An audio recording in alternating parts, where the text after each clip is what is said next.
Isa nga daw ito sa paborito ni Kelvin na niluluto ko. Ewan ko kung chinacharot ako pero madalang ko lang tong gawin. Ito yung version ko ng pork binagoongan. Naalala ko nga nung nagtatrabaho pa ako sa industry way back 2017. May nakainan ako nito sa isang restaurant. Gustuhan ko doon yung may toppings na chunks ng tomato or mas malalaki pa. Pati nga sibuyas. Kaya naman tara, lutuin na natin to at sobrang natatakam na nga ako. Actually, iniisip ko nung araw na yan ang nululutuin ko. Mga pinauwi kasi si maming talong galing ng Bulacan. Tanim ng kapitbahay o di ba lakas makapagpauwi pero hiningi niya yan. Nislice ko nga lang ng maliliit at pahaba. Pagkatapos, sinunod ko na itong sibuyas na niwa ko lang ng maliliit. Next naman yung garlic na nakakatamad rin kaya naman majikin na lang natin. Ito na nga yung kamatis. Mas masarap kung dadamihan natin. Yung iba hiniwa ko ng maliliit, yung iba naman quarter cut lang. Gamit nga ang aking induction cooker at itong pan ni Masflex. Painit na nga ako ng mantika. Katapos, pinrito ko lang yung mga talong.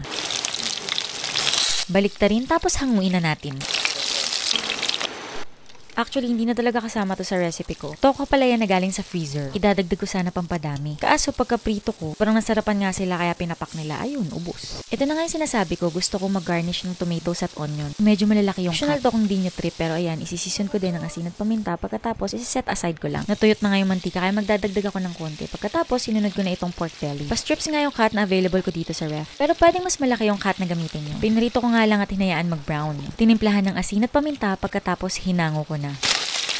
Actually, pwede nyo na itong isabay sa pag-isa ng bawang, sibuyas, kamatis. Gusto ko lang i-pressure cooker ng mga 15 minutes para talagang malambot. Ako lang ba yung gusto talagang melts in your mouth yung kinakain karne? Ito na nga't ginisa ko na ang bawang, sibuyas, at kamatis. Hinayaan ko lang malasak yung kamatis at meron pa pala akong natira nitong mga quarter cut tomatoes kaya naman isasama na rin natin yan. Tinimplahan ko nga lang ng paminta at hindi ako masyadong naglagay ng asin. Dahil maglalagay nga ako nitong bagoong or shrimp paste.